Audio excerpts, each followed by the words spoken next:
começando o episódio número 4 do podcast Epígrafe. Eu sou a Laiane Regina e, junto com a Adriana Brandão, conversamos com o Dirceu Almeida Pires, mestrando de História na Universidade de São Paulo e autor do artigo Estelas do Akin Kinha, Perspectivas da Agência Material no Egito Antigo do Reino Novo, publicado no volume 13, número 2 da revista Epígrafe, de dezembro de 2024. Vamos entender, junto com ele, como foi a sua pesquisa e tudo que envolveu a sua jornada de iniciação científica. Vem com a gente!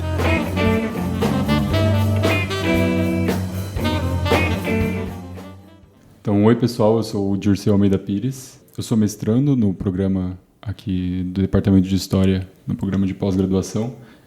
Eu entrei esse ano sob a orientação do professor Marcelo Rede. Eu estudo História Antiga e eu me formei aqui no bacharelado em 2025.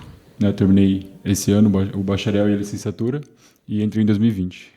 Então, é habitual aqui no podcast Epígrafe que em todo início de programa a gente peça para o convidado trazer uma epígrafe que ele considere impactante, tanto na sua jornada pessoal quanto acadêmica. E aí a gente gostaria de saber qual é que você escolheu e por quê? Qual que te motivou a selecionar essa? Eu trouxe uma citação do livro Lines, A Brief History, do Tim Ingold. Eu acredito que tem uma tradução desse livro em português, Linhas, Uma Breve História. Tá no final do capítulo 4 essa citação.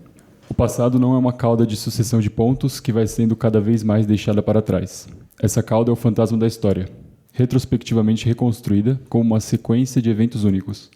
Na realidade, o passado está conosco enquanto nós nos pressionamos em direção ao futuro. Nessa pressão está o trabalho da memória, a mão guiadora da consciência que, enquanto vai junto, também lembra o caminho. Retraçar as linhas das vidas passadas é o meio de proceder por nós mesmos. Esse trecho que eu extraí do Tim Ingold, ele faz uma referência ao pensamento do Henri Bergson. Ele é um filósofo francês, no final do século XIX, começo do século XX. Eu escolhi esse trecho por dois motivos. O Ingold é um antropólogo com quem eu entrei em contato por meus próprios interesses de pesquisa. Eu acho que ele mostra um pouco a importância do trabalho interdisciplinar para a nossa formação. Então, a gente precisa ler bastante coisa em história, mas também extravasar os nossos horizontes, e o Tim Ingold foi um antropólogo cuja teoria, o pensamento, a forma de pensar me auxiliou bastante e continua me auxiliando, né, para escrever o artigo, para escrever a pesquisa, mas também para minha carreira acadêmica no geral. E, em segundo lugar, o Ingold invoca o Bergson, porque o Bergson está pensando no tempo, e, bom, o trabalho do historiador está muito atrelado a pensar o tempo, pensar a memória, a experiência do tempo, a relação do passado, presente e futuro. E nesse trecho em específico, o que ele traz do pensamento do Bergson, reconhecer que o passado não é aquilo que está acabado ou que de uma maneira linear ou progressiva vai sendo deixado para trás. Porque o que o Bergson fala, a partir do conceito de duração dele, é que esse passado se acumula e acompanha os sujeitos históricos e o historiador também no presente. Então, eu acho que isso é essencial para a gente ter em mente quando a gente está trabalhando. Bem legal. Conta para a gente sobre o artigo. Sobre o que ele é, apresenta o artigo para a gente, para o nosso ouvinte. O artigo que eu escrevi para a Epígrafe, que trata sobre as estelas do Akin Kinha, ele é resultado de uma pesquisa da IC, que eu iniciei em 2022 e acabei em 2023, mais ou menos. As estelas do Akin Kinha, basicamente, são estelas familiares de uma comunidade de trabalhadores localizada no Vale do Nilo, então na parte sul, na comunidade de Deir Medina. Esses trabalhadores que habitavam essa comunidade eram responsáveis por construir as tumbas reais dos reis e das rainhas no vale. As estelas tinham essa função de estabelecer uma conexão com o mundo espiritual, com o mundo do divino. Estelas são placas verticais, né? Isso. Perfeito. As estelas que nós temos são placas de pedra de calcário, de arenito, mas nós também temos estelas de madeira, só que elas não sobrevivem tanto por ser um material orgânico. Mas então, geralmente elas são de calcário, e elas não só fazem essa conexão com o divino, mas as estelas têm múltiplas funções no Egito. Então elas podem ser funerárias, elas podem ser colocadas dentro de tumbas, por exemplo. Essas estelas do Akin Kinha em específico, elas não eram colocadas nas tumbas, geralmente. Elas eram móveis, eram portáteis, elas poderiam ser colocadas, por exemplo, em altares, em nichos nas casas de Deir Medina. Mas também existem estelas, por exemplo, que marcam fronteiras dos lugares, né? Então, por exemplo, no período persa, você tem estelas que vão demarcar até onde os reis persas dominam, né? O Dario primeiro vai erguer algumas estelas famosas, inclusive que vão marcar, por exemplo, até onde vai o domínio dele no Egito. Perfeito. Puxa, que legal. Então, acho que você já acabou respondendo pra gente que a sua publicação, o seu artigo é resultado de um projeto de pesquisa. E aí, como que foi isso? Você teve apoio de alguma instituição de financiamento acadêmica? Foi difícil de conseguir? Se teve?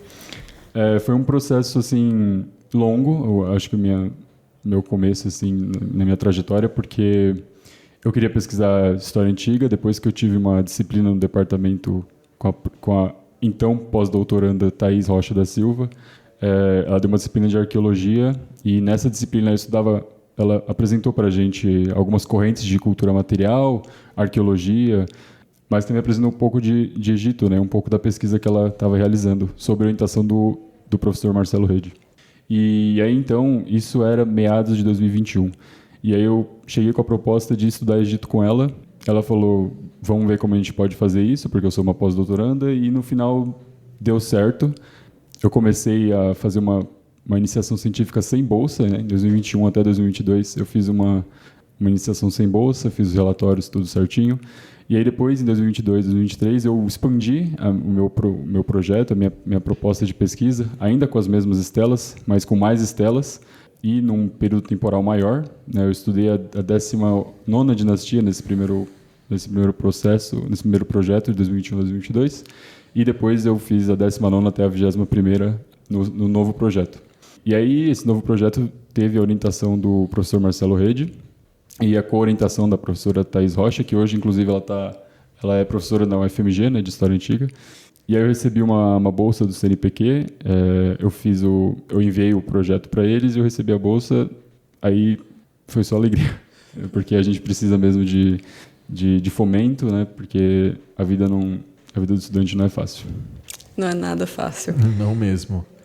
Você falou que a vida do estudante não é fácil, e quais foram as principais dificuldades do projeto, da iniciação científica e da sua pesquisa especificamente? Eu acho que, primeiro de tudo, é definir uma rotina para você conciliar o que você vai fazer da pesquisa em cada momento, porque eu ainda hoje, né, no mestrado, a gente sempre fica tentando lidar com isso, mas é o que a gente vai ler da nossa fonte, o que a gente vai ler de bibliografia extra, né, bibliografia sobre o período, sobre o contexto, mas aí isso a gente vai acomodando, né? E ainda tinha as disciplinas da graduação que eu tinha que dar conta, né, então... É sempre complicado misturar as coisas, né? Por exemplo, férias, eu tive que reduzir um pouco assim, o período de férias para poder dar conta dos relatórios, né, de IC. Mas eu acho que o mais importante, assim, e o maior desafio foi mesmo as línguas, né? A língua antiga, porque desde o começo, quando eu conversei com a Thaís, ela falou, se você vai lidar com as fontes em egípcio, você vai precisar saber egípcio clássico, né? O egípcio tem vários estádios de língua, né? E aí, nas minhas fontes, é o egípcio clássico, o egípcio médio que eu trabalhei. Eu, junto com a Thaís, e a Thaís junto com um professor muito amigo dela, o Ronaldo, da Universidade de Lisboa, eles criaram um grupo, uma oficina, né, para a gente estudar egípcio médio, e isso foi muito bom. Mas é um desafio, porque é uma língua antiga, né? Ninguém fala, e não tem gramática em português. O Ronaldo fez uma gramática em português, mas ela é enorme, assim, é difícil de você pegar de primeira, e acho que esse foi o principal desafio. Também tem o desafio de ler textos em francês, por exemplo, né? Porque francês, às vezes tem alemão, mas a maioria é inglês, né? E que, por sorte, eu já tinha o domínio da língua, mas é sempre um desafio, porque às vezes você demora mais para ler um texto em inglês, né? Quando, mesmo você tendo a fluência em inglês, você demora mais para ler, fichar e entender. A gente fez entrevista com o professor Marcos, daqui do departamento, e quando a gente perguntou o que você indica de orientação para quem quer que siga carreira acadêmica, a primeira coisa que ele falou foi: aprenda as línguas, né? Aprenda inglês e depois as outras línguas, porque isso vai te abrir a bibliografia, abrir tudo, assim, né? E para a história antiga é essencial, porque Grécia e Roma nós temos bastante coisa de pessoas muito competentes fazendo isso no Brasil e publicando em português, que é muito legal, muito importante estar circulando. Mas para Egito, assim, é pouco, é muito pouco. Se, por exemplo, se eu não soubesse inglês, eu não conseguiria fazer um projeto de pesquisa, assim, para Egito em específico, né? Porque é muito pouca gente estudando isso no Brasil e publicando em português, né? A barreira linguística é um problema para a maior parte das nossas pesquisas, né? Mesmo que você estude Brasil, bons textos estão em outras línguas. Sim.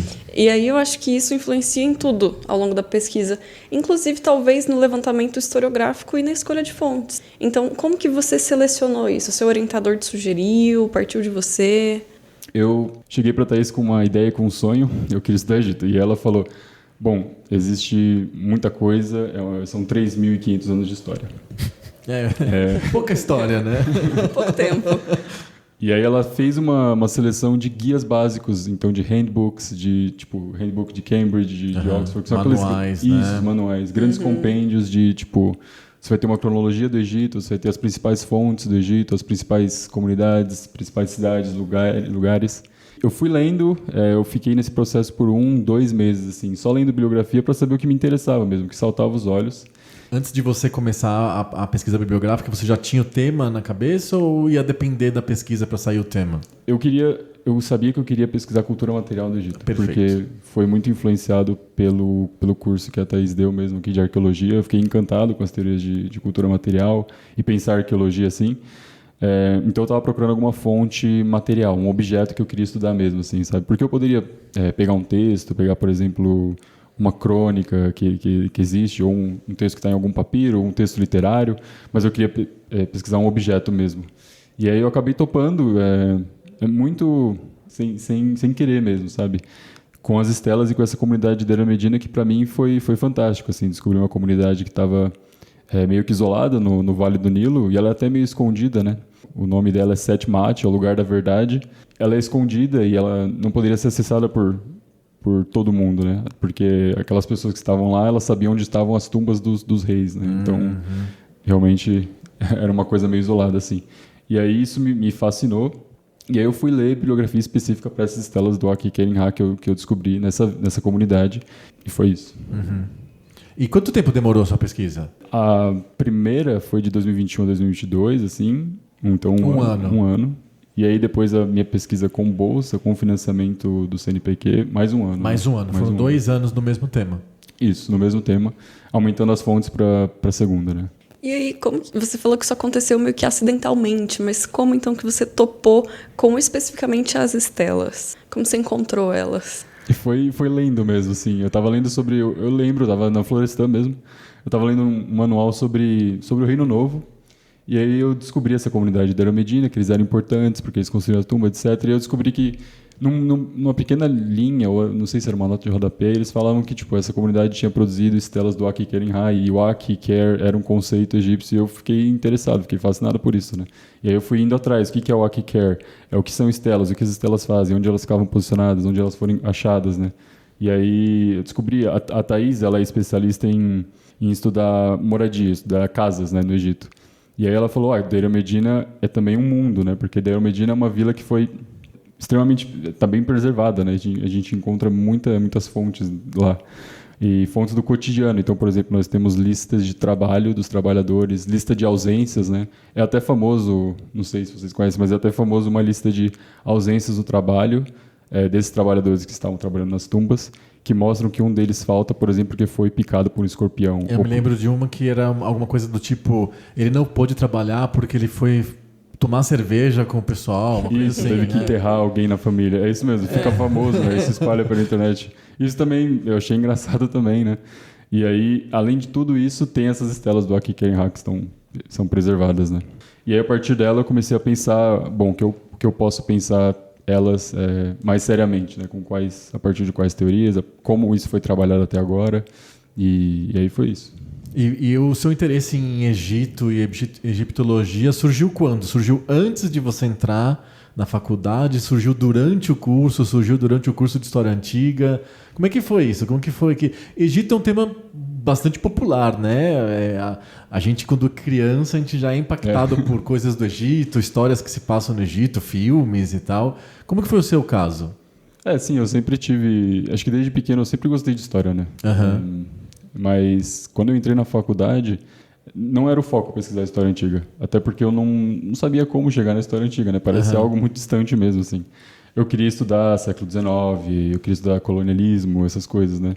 E aí, a partir da história antiga, eu percebi que existia, na consolidação, por exemplo, das disciplinas no século XIX, principalmente da egiptologia, da siriologia, você tem muito colonialismo, né? Você tem essa relação com as colônias. E aí isso começou a abrir uma caixinha na minha cabeça de pensar a história antiga de uma outra maneira, né? E aí eu fiz o curso com o Marcelo Rede, em 2021, no começo de 2021. Ele trabalha muito com Mesopotâmia e com cultura material também. Ele faz análise de fontes assim primorosas e isso me interessou bastante, sabe? Eu não sabia que a gente conseguia fazer uma análise daquele nível, assim, sabe? Então, no primeiro momento, não era Egito, sabe? Eu queria alguma coisa com Mesopotâmia, mas eu não tive tempo de chegar no Marcelo Rede e falar, eu quero pesquisar Mesopotâmia. E aí, quando veio a Thaís com o Egito, eu já tinha mais tempo, já estava mais tranquilo, assim, com a graduação, até porque foi o momento da pandemia, né? Foi durante a pandemia, Foi durante a pandemia. E aí, quando eu tive aula com a Thaís no presencial, já. Então, teve um contato maior, assim, sabe? Com o Marcelo Rede foi pela pandemia, então era meio estranho ainda, sabe? Eu não sabia muito bem o que eu estava fazendo. Na altura de publicação do seu artigo na revista, você era membro do LAOP, o Laboratório de Estudos do Oriente Próximo. Quando que você entrou nesse laboratório? Foi ainda durante a AIC? Isso te ajudou, você sente? Não, eu entrei no LAOP no final de 2022 e, assim, foi essencial para a minha formação, para escrever o projeto de IC que eu enviei para o CNPq, para conseguir a bolsa, né? Porque os grupos de pesquisa, eles dão uma rede social de apoio mesmo, sabe? Porque fazer pesquisa é muito solitário. A Thaís mesmo, ela fala que é muito solitário e a gente precisa tentar amortecer o impacto dessa solidão, assim, sabe? Porque no final, realmente, é você e o seu computador escrevendo, é você e o seu texto. Mas e se você tem um grupo de apoio que está todo mundo dedicado a pesquisar a história antiga, né? São as pessoas malucas que estão também sofrendo com as fontes dela. Isso ajuda bastante. Mas, além disso, o LAOP tinha reuniões mensais assim para a gente discutir os nossos textos. Então eu pude apresentar, por exemplo, uma primeira versão do projeto e eles dissecaram o meu projeto. Eles falaram: você precisa melhorar isso aqui, você precisa sabe, trazer essa, sabe, tenta ler essa bibliografia, tenta buscar essa fonte, tenta abordar o seu problema de outro jeito, né? A Thaís também, ela pegava o meu texto e o texto voltava assim, todo vermelho, com várias anotações para melhorar a escrita, deixar as coisas mais claras. Acho que se envolver com grupos de pesquisa é muito importante quando você está pesquisando. Não tem como seguir assim sozinho, porque você cria conexões e você tem um apoio também, né? Até para quando a pessoa quer, por exemplo, fazer conexões em outro país, por exemplo, né? O grupo de pesquisa ele estabelece essas conexões com outros laboratórios, até de outros países, e é importante mesmo, sabe? Para a história antiga, principalmente, porque nós temos poucas fontes, né, para estudar a história antiga no Brasil. A maioria está nos museus, no Museu Britânico, no Museu do Louvre. Você comentou durante o começo da entrevista sobre a sua aproximação com a arqueologia e com cultura material, que te fascinou e tal. Como é que foi isso? Foi através de que meio? Foi durante um curso? Você fez alguma disciplina disso? Foi um material que você leu? Como é que foi a sua aproximação com a cultura material? Foi com a Thaís, naquele curso de arqueologia que ela fez. Perfeito. Ela faz uma história da arqueologia, uma arqueologia da arqueologia, assim, por assim dizer. E aí ela passa por arqueologia processual, pós-processual, e aí ela vai mostrando como existem correntes teóricas que estudam cultura material. Então, vários autores, o Anthony Giddens, o Bourdieu, e a partir disso, isso foi dando lentes para mim, uma forma de pensar que eu pensei que isso pode ser muito importante para pensar a história antiga, para pensar os objetos que a gente está estudando. E acho que foi isso, meu primeiro interesse com cultura material, sabe? E aí depois a antropologia, né? Antropologia, eu trouxe o Tim Ingold para a Epígrafe até por isso, porque a antropologia vem sendo algo que eu venho pensando ultimamente bastante. E para pesquisa, eu não escrevi isso no artigo, mas para pesquisa eu também pesquisei como essas estelas elas habilitam relações de parentesco, né? Então o parentesco vem sendo algo que eu venho pensando ultimamente. Então, e isso é muito bem trabalhado na antropologia por vários autores. Antropologia, arqueologia e história, elas estão entrelaçadas e isso me interessa bastante, sabe? Esse é outro ponto que surge bastante nas entrevistas que a gente faz aqui no podcast. Muitos professores e autores falam: interdisciplinaridade é absolutamente fundamental. Exatamente. E aí eu acho que você acabou passando aqui sobre um pouco por cima sobre qual é a sua relação com questões de virada material, a teoria da agência material, né? Você deixou isso um pouco claro pra gente. Mas fala sobre o seu processo de orientação. Você disse que você acompanhou as aulas de História Antiga com a Thaís e que você ficou fascinado, mas que na época ela era pós-doutoranda. Então, como que chegou a ela se tornar sua orientadora? E ela foi sua orientadora na primeira pesquisa ainda ou foi co-orientadora? Ela foi minha orientadora na primeira pesquisa, na primeira etapa. E aí, para pleitear a bolsa do CNPq, ela foi minha co-orientadora. Ela foi minha co-orientadora porque ela ainda era pós-doutoranda, né? Eu estava até com a expectativa de enviar um projeto para a FAPESP, só que não ia dar tempo, né? Porque a FAPESP ela tem um processo longo para poder aprovar uma bolsa de iniciação científica e para mim não ia dar porque eu já queria emendar no doutorado, né? No mestrado. No doutorado não. Tá pensando na frente. Tô pensando na frente, mas já me emendar no mestrado assim que eu acabasse a minha graduação, assim que eu acabasse a pesquisa de iniciação científica e não ia dar tempo, né? Se eu fosse pleitear a FAPESP. Mas aí a Thaís foi minha co-orientadora, ela continua sendo minha co-orientadora. O orientador principal hoje, por exemplo, é o Marcelo Rede também. Hoje, tanto no seu mestrado quanto na sua última IC. Isso. O Marcelo Rede. E você notou muita diferença nesse processo de transição de orientadores? Como que foi? Como a Thaís e o Marcelo são todos do LAOP, isso fica mais fácil, né? Porque a gente conversa, é um trabalho coletivo mesmo, a Thaís e o Marcelo se dão bem, sabe? Então isso é importante, porque tudo que eu falo com a Thaís eu posso falar com o Marcelo tranquilamente, sem nenhum problema. Então essa transição foi boa e foi produtiva porque a Thaís é especialista em egiptologia mesmo, né? Então ela conhece a bibliografia a fundo. Não que o Marcelo não conheça o Egito, pelo contrário, ele sabe muito de muita coisa, né? Mas a Thaís é uma especialista que fez eu, por exemplo, entrar em contato com a língua mais profundamente.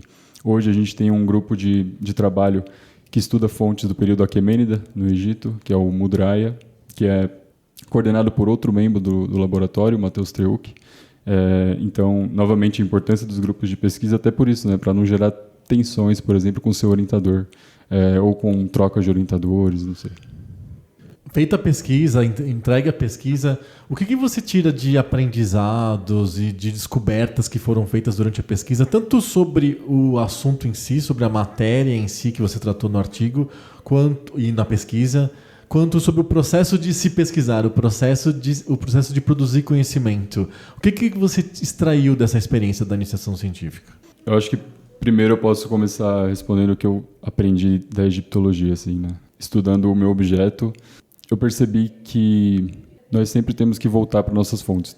A gente pode saber muito de muita teoria, ler bastante bibliografia, mas o nosso conhecimento vem das fontes, sabe? A gente sempre precisa voltar para elas, olhar para elas, conhecê-las bem, conhecer bem a língua que ela está escrita, conhecer o material, onde elas foram colocadas. A relação com o conhecimento, com o fazer historiográfico, mudou bastante no final da pesquisa também, porque a gente entra na graduação meio pensando que a história é uma coisa narrativa, que o conhecimento já vem pronto, que a história está lá dada.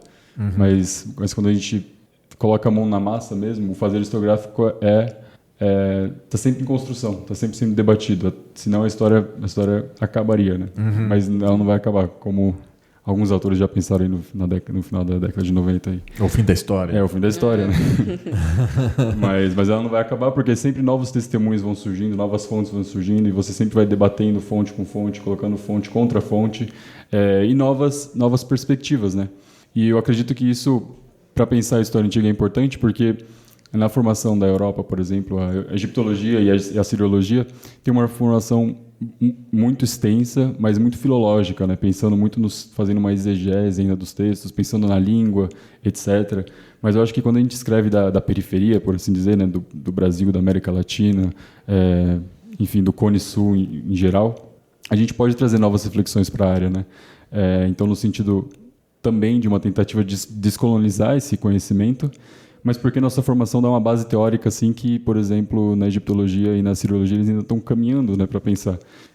O que me vem na cabeça e que eu trouxe aqui é um exemplo, por exemplo, da antropologia, que é o pensamento do Eduardo Vieira de Castro, do perspectivismo indígena, né, da história indígena, que a gente tem o Guilherme Bianchi no DH que discute bastante isso. E como a partir dessas novas perspectivas a gente consegue revisar o que a gente entende pelo conceito de pessoa, pelo conceito de história, como esses povos lidam com a diferença mesmo, sabe? Isso, para pensar povos egípcios que viveram há 3.000 anos antes da gente. Eu acho que é importante, né? Eu acho que é importante porque a gente conserva essa diferença. Não pensa que eles também compartilhavam o mesmo conceito de pessoa que a gente tem, ou que todos eles estão dentro do molde do homem do século XIX, sabe? Então, eu acho que essa perspectiva teórica que vem da periferia, do Cone Sul, é importante levar para a egiptologia, para a cirologia, para essas disciplinas que são ainda extremamente coloniais, assim, né? Aliás, vou até pular um pouquinho o roteiro para pegar o seu gancho. A gente sempre pergunta o que você diria para quem quer estudar essa área, a sua área. E no caso da sua área, como que é trabalhar a história antiga ou história do Egito no Brasil? Como é que funciona isso? Quais são as barreiras que existem para você trabalhar e pesquisar Egito, estando fora não só do Egito, mas também dos centros tradicionalmente ligados a essa matéria? Quais são as dificuldades? A primeira dificuldade é a língua, porque, como eu falei anteriormente, saber inglês e francês é essencial, assim, é o básico. E muita coisa só é publicada em inglês e francês, e olhe lá, né? Existem muitos autores alemães, por exemplo, da egiptologia, que eles só vão publicar em alemão. Acabou. E acabou. E se você quiser saber o que ele está falando, você tem que aprender alemão. Em segundo lugar, são as fontes, né? Você precisa ter acesso físico, digamos assim, às fontes. Ter acesso físico, exato. Porque a maioria delas está no Louvre, está no British. Você tem também no próprio Egito, né? No Museu do Cairo. No Museu do Cairo, Tem o Museu Novo que estão prestes a inaugurar para o público geral, né? Eles inauguraram recentemente, acho que só para a imprensa. Adiaram, né? Adiaram a abertura dele. Ah, é? Eu não estou sabendo. Então, o acesso à fonte, assim, é importante ter. E o acesso também da língua, né? Dessas fontes. Porque a nossa formação aqui no Brasil não tem um curso, por exemplo, de egípcio médio, né? Ou egípcio tardio, ou demótico, ou cópita, que são as 4 fases da língua egípcia. É muito importante a gente ter esse contato com a língua e saber, porque a gente não fica dependendo das traduções, né, que vem. Porque tradução é sempre uma tradução, sempre não é a fonte em si, por assim dizer. É quase uma interpretação. É uma interpretação, exatamente. Toda tradução é uma interpretação, né? E tanto é que você tem várias traduções, vários autores que vão degladiando o que significa uma palavra, o que significa uma construção de frase. E aí, quando você tem esse conhecimento para você, você pode produzir suas próprias traduções. E a Thaís fala isso para mim, o Marcelo também. Eu preciso continuar estudando a língua egípcia porque eu preciso produzir minhas próprias traduções das fontes. Então esse é um desafio muito grande assim ainda. De estar no Brasil longe das fontes e longe do idioma, né? Exato. Por isso que é importante ter os grupos de pesquisa. Perfeito, que aí todo mundo se junta e um ajuda o outro, né? Exatamente. Até poucas décadas atrás no Brasil, o campo de história antiga como um todo era muito esvaziado, assim, né? Você tinha 1 ou 2 nomes mais proeminentes. E aí, em Egito, você sente que ainda existe essa lacuna no país? É difícil encontrar produções historiográficas acerca do Egito antigo, especificamente? Eu acho que está crescendo, não é tão ruim. A Thaís sempre fala que não é tão ruim, né? Porque na época dela era pior. Quando a pessoa fala não é tão ruim, é porque ainda é ruim. Exato. Mas, assim, de prontidão eu posso citar o Fábio Friso também, que é outro grande especialista no Egito. Ele estuda, se eu não me engano, a Núbia. A Thaís Rocha, claro. Também tem alguns membros do LOP que estudam o Egito e eu troco muita figurinha com eles, né? Porque a gente se entende, então é o André e a Maria Carolina, o André Schnitt. O André estudou o período que eu estou estudando, mais ou menos, no mestrado, então a gente tem muita coisa para conversar. Mas eu acho que é um campo em crescimento, né? Agora, com a Thaís, por exemplo, como professora da UFMG, ela já fez uma disciplina de egiptologia, né? Então focada na história do Egito mesmo. Eu não sei se no Brasil já teve algo parecido com isso antes, mas eu acho que não. Eu posso estar errado, mas eu acho que não. Então é um campo em crescimento. E isso é um outro desafio, né? É um campo ainda em crescimento, então tem muita coisa a se fazer. E é muito bom isso também, né? Justamente para novos graduandos e tal, que possam se interessar. Tem muito espaço ainda para explorar no país. E é um campo interessantíssimo, muito vasto, mais de 3.000 anos de história, então. E aí, pensando nessa mudança de perspectivas ao longo do seu projeto, no início ali da sua pesquisa, pouco antes de você entregar o projeto da IC para sua orientadora e ele ser dissecado, quais eram os seus objetivos? E eles permaneceram os mesmos ou eles foram se transformando nesse processo? Foram se transformando, com certeza. eu queria entender assim o que essas estrelas estavam fazendo, né? Por exemplo, o que esses objetos faziam, o que os egípcios estavam pensando que eles faziam. Mas aí eu percebi que a gente precisa mudar nosso olhar para pensar esses objetos, né? A gente precisa de um olhar teórico, metodológico diferente. Então, não é tentar chegar no que esses egípcios estavam crendo naquilo, sabe? Porque é uma projeção, por exemplo, que a gente tem de que existe um mundo e tem um mundo de crenças colocado em cima, né? O mundo das representações. A divisão da natureza e cultura, por exemplo, que é algo que eu trabalho no artigo, assim. Isso, pensar que a gente não pode projetar essa divisão simples entre natureza e cultura, natureza e sociedade, o material e o mental, pensar que a gente não pode projetar isso para o Egito é algo que mudou, assim, a minha forma de ver os meus objetos e de ver a disciplina da egiptologia como um todo, assim, porque isso é algo que continua produzindo reverberações, sabe? Essa divisão ainda continua sendo amplamente difundida. Claro que ela vem sendo questionada, com muitos autores egiptólogos vêm questionando ela, mas ela continua, de certa forma, né? Eu acho que o meu objetivo inicial mudou por isso, né? Agora, no sentido mais prático, meus objetivos no projeto assim, que eu escrevi, eles eram muito amplos, assim, eu queria conquistar o mundo nos objetivos. E aí, depois que o texto volta, a gente vê que a gente precisa reduzir nossos objetivos, né? Até, por exemplo, na minha primeira essay que eu fiz sem o fomento, eu queria estudar muitas e muitas estrelas, não só as estrelas do Akhenkeren-Ra. E aí a Thaís falou que eu precisava focar, que eu precisava escolher um tipo de estela. E aí eu fiz essa primeira etapa, e aí depois, na segunda etapa, eu consegui expandir um pouco o número de estrelas, né?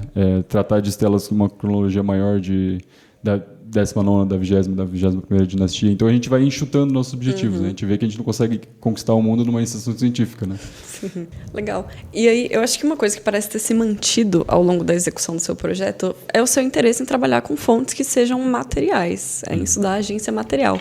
Só que a arqueologia é uma coisa complicadíssima, né? E são metodologias muito diferentes da análise de fontes escritas, por exemplo. Como que você lidou com isso na sua pesquisa?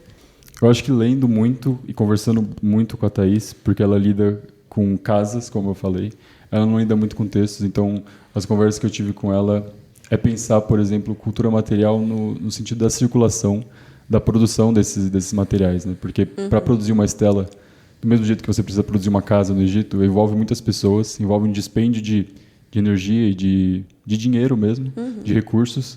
Esse dispêndio, as pessoas elas são juntadas, elas get together por causa desse dispêndio, sabe? Buscando esse objetivo de construir uma estela, construir uma casa. Então, pensando a cultura material pela produção dela e pela circulação. Então, por exemplo, onde essas estelas vão circular, e de onde vem esse material para construir essas estelas, sabe?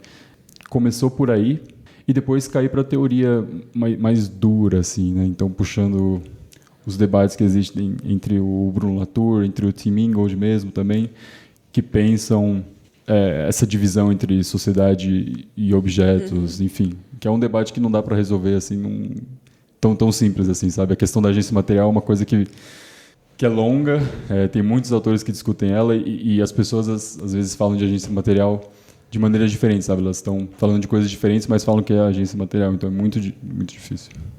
Como que foi o processo de revisão e de publicação do artigo? Como é que surgiu o artigo a partir da IC, a ideia de publicar aqui na Epígrafe, e como que foi o processo todo? E aproveita, conta pra gente como é que foi a recepção, as pessoas leram, comentaram com você, como é que foi isso? Quando eu terminei a IC em 2023, eu entreguei o relatório final, né? E aí eu queria fazer alguma coisa, sabe? Eu não queria só entregar o relatório final e ficar por isso mesmo. E aí veio a oportunidade da Epígrafe, que abriu o dossiê temático, né, de cultura material. Eu falei, pronto, encaixa certinho com o que eu estudo, com o que eu trabalho. Eu comecei a trabalhar nesse artigo, enviei para a Thaís dar uma olhada também, enviei para alguns colegas de laboratório também. E aí esse artigo foi passando, foi sendo produzido assim, desse jeito, com várias revisões. Eu voltava a escrever, depois eles mais revisões.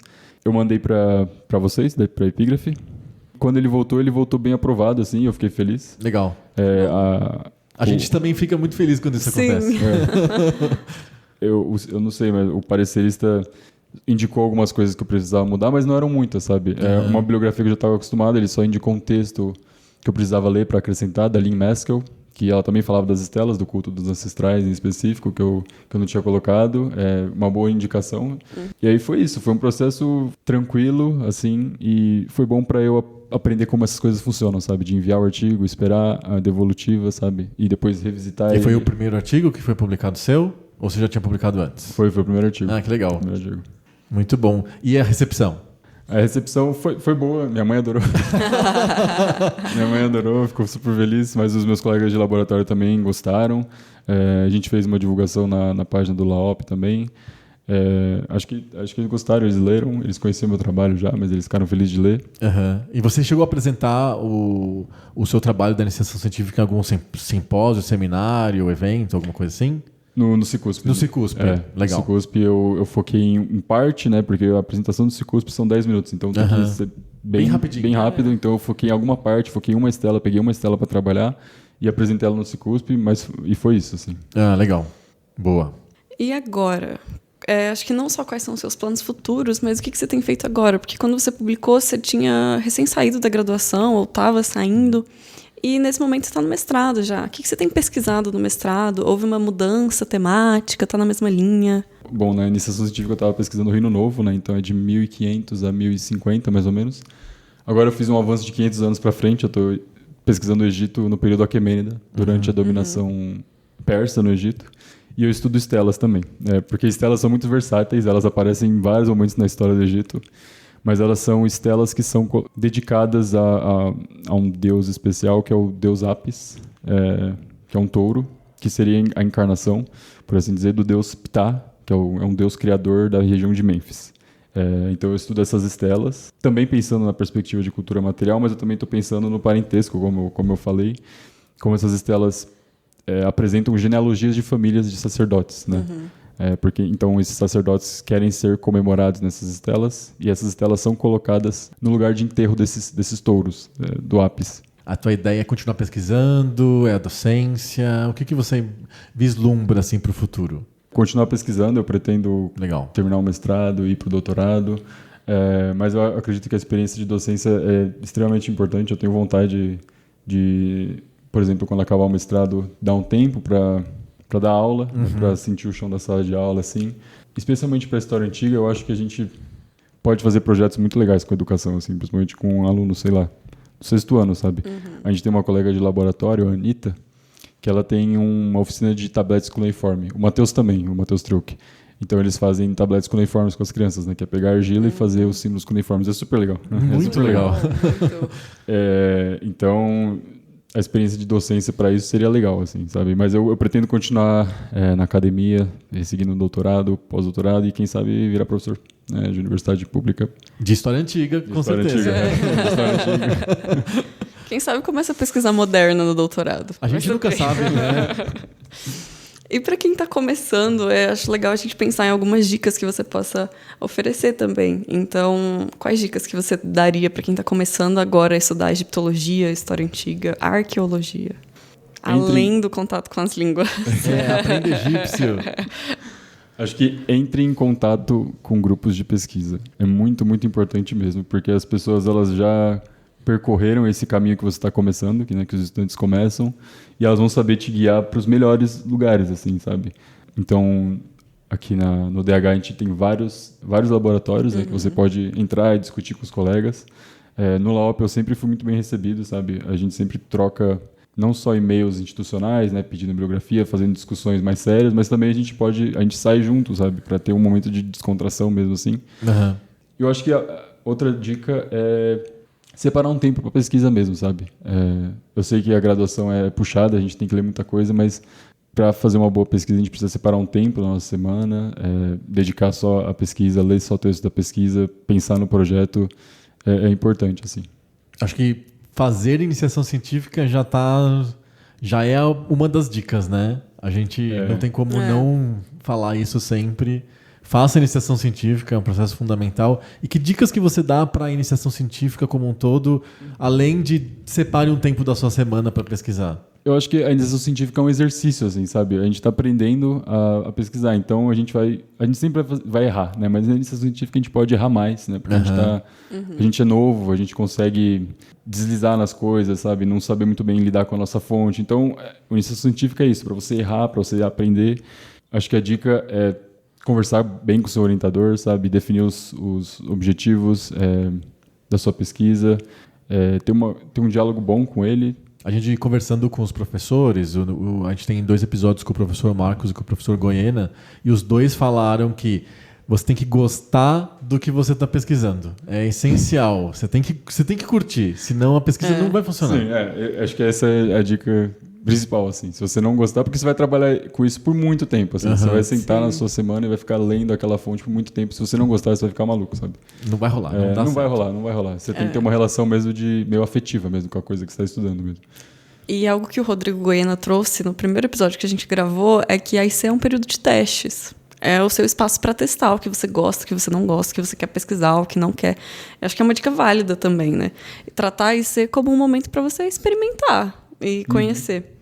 E aí, passando não só para uma dica, mas para um conselho, talvez, que a gente replica nos outros episódios também, se você pudesse recomendar uma leitura, assim, um livro que você acha que é indispensável para quem quer estudar tanto história antiga quanto o Egito, qual você falaria? E pode ser mais de um. Tem um livro do Mário Liverani, que é um manual muito bom, excelente, que é do Mário Liverani, é o Antigo Próximo Oriente, ele tem uma tradução pela EDUSP. Foi o primeiro livrão assim, que eu li por completo, de cabo a rabo, porque ele faz uma história do Antigo Próximo Oriente assim, bem completa, com todas as tramas políticas, todas as mudanças de poder que aconteciam. E para o Egito, em especial, tem um livro que foi publicado recentemente do Damien Agut-Labordère e do Moreno Garcia, que está em francês, chama L'Égypte des Pharaons, de Narmer a Diocleciano, então o Egito dos faraós, de Narmer a Diocleciano. Ele faz um compêndio de 3.000 anos da história do Egito, né? Está em francês, mas é muito, muito bom. Tem todas as fontes principais, tem uma interpretação boa da história do Egito, assim, uma interpretação política, econômica, social, é muito boa, assim. Eu uso para minha pesquisa, porque realmente é o que tem de melhor hoje, assim, para pesquisar o Egito.